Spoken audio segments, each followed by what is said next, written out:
Today we're going to talk a little bit about job site safety and how to avoid trips and slips and falls. If some of you watched my intro video for this class, you'll remember that I am in the construction field. I am currently a roof consultant, and I also have a roof construction company. And so what I do is spend a lot of time on job sites and up on roofs in particular. Job site safety is a big deal for me. It should be a big deal for everyone. I don't know how much of experience that you have on a job site or if you've ever been on a construction zone, and I would encourage you, if you have the opportunity, to check it out because there's a lot going on, but you have to be safe in those environments. And so my video today is going to be covering job site safety with regards to slips, trips, and falls. When I'm particularly up on a roof, there's always equipment that's loaded on the roof that's in the way.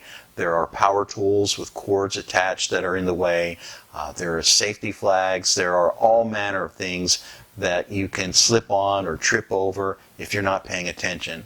So we're going to spend a few minutes right now just going over a couple of infographics that are near and dear to my heart because they are the same infographics that you would find at a job site or construction site where you might have to clock in and clock out, and the big safety posters that you might find on a construction site. And so they are horrible, and I was very glad to redesign them because they did not have a clear message. And so I took a couple of different infographics that I've explored and found, and turned them into something a little simpler that's easier to understand and clearly identifiable, what kind of hazards exist and how to avoid them. So let's just spend a few minutes looking these over.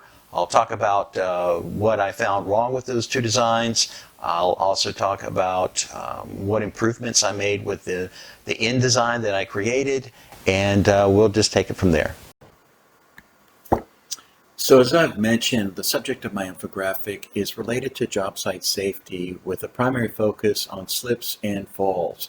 General definition of an infographic is a visual presentation of information in the form of a chart, graph, or other image accompanied by mental text intended to give an easily understood overview, often of a complex subject. To give you an idea how important safety is, I have included this brief video of one of my latest jobs. As you can see, safety is a matter of life and death where I work, so there was a considerable thought put into the rationale for suggested changes to my infographics. Safety is not usually considered a complex subject, but developing a workforce with a 100% safety mentality is exceptionally complex. It requires regularly scheduled meetings, trained supervisory personnel, on-site management and observers, and a 100% ownership of responsibility for your actions. I work in the construction field, and one of the simplest hazards that exist are trip and slip hazards. The Occupational Safety and Health Administration has strict guidelines that exist to help construction companies like mine keep their employees safe. There are multiple posters and job site safety cards that are mandatory. Still, few get read due to their complexity and poor design. I chose two designs that illustrate the problem with most informational posters and safety guidelines. The two infographics are from CPC AccuPost and the Canadian Centre for Occupational Safety and Health. These infographics are designed to be posted and read by employees. Typically, they are displayed in a lunchroom or near a time clock. The information they contain is valuable. Still, due to their poor design, I doubt they ever get a second look by the men and women that work out on the construction site. Let's start with the CPC AccuPost poster. Note that the majority of the sign is red and black. This combination does not allow for characteristics that people match with specific shapes, according to Clean Up Your Mess by Daniel Higginbotham. I copied some aspects of this infographic and repurposed them using forms that are intuitive to the message. Red is a danger color, but in construction, it usually denotes a fire hazard.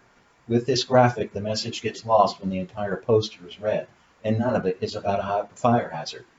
Red can cause a visceral reaction negatively too. In the article, What is an Infographic by Kayla Darling, color is covered in regards to visceral responses. And they're usually good reactions, like the Apple logo. It just looks right. With this first infographic poster, it just looks wrong. The second infographic is from the Canadian Center for Occupational Safety and Health. This infographic is much more organized and illustrates the data more clearly, but is heavy on content and not organized very well. The audience that needs to know this information will not have time to review the entire poster to find the information that would be most beneficial. There is no continuity in the image. Your eye moves across the entire sign without a focal point to establish a beginning or an end for the message. They did a better job with the coloring though. Still, it is disorganized, containing too many images, fonts, bold lettering, font coloring. It's just a mess. My infographic is declarative and designed for the worker to see and immediately know what safety hazards exist and how to avoid them. It is unaffected by design and would be understood by someone who only has limited English vocabulary. I wanted to have a consistent visual style without any discrepancies that don't signify anything. I wanted to have a message conveyed in a minimal amount of time and easily understood with the briefest of glances as a reminder of simple safety practices. Staying with the basics is not a bad thing on a construction site. Some workers have a limited education and vocabulary. It is unreasonable to assume that employees will study a safety chart. For the most part, they can recognize that a shoe denotes proper footwear and a light bulb means lighting is necessary. The most complicated item on my graphic shares the results of an OSHA study that states slips, trips, and falls cause 15% of accidental deaths. The reason I used a hand with the number one position is that it can be understood as an essential item. It draws the eye to the fact that it gets read. Safety is job number one in construction and for my companies. If the work cannot be done safely, it does not get done. When evaluating the previous infographics and creating a new one, I use several principles of both critical and creative thinking. Creative thinking means analyzing and judging information before making an informed decision, following the tenets of WISE, which include wonder, investigate, speculate, and evaluate, as written by Carrie Ben-Guria. Before creating a new infographic, I wondered by questioning how to improve, investigated the pros and cons of each infographic, speculated on areas needing revision, and evaluated the designs and structure of each infographic. Creative thinking is a process of knowledge that generates unique products by reconstructing existing products using an open mind approach. Also is written by Creative Approaches to Problem Solving.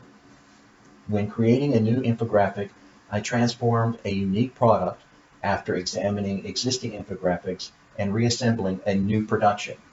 I needed to use both a logical approach in critical thinking as well as viewing the situation from a fresh perspective in creative thinking. Both forms of thought were essential to my development of my unique infographic. I hope you have gained some insight into why I chose the infographics that I did. Additionally, if you find yourself on a construction site, I hope you remember these tips. They could save your life.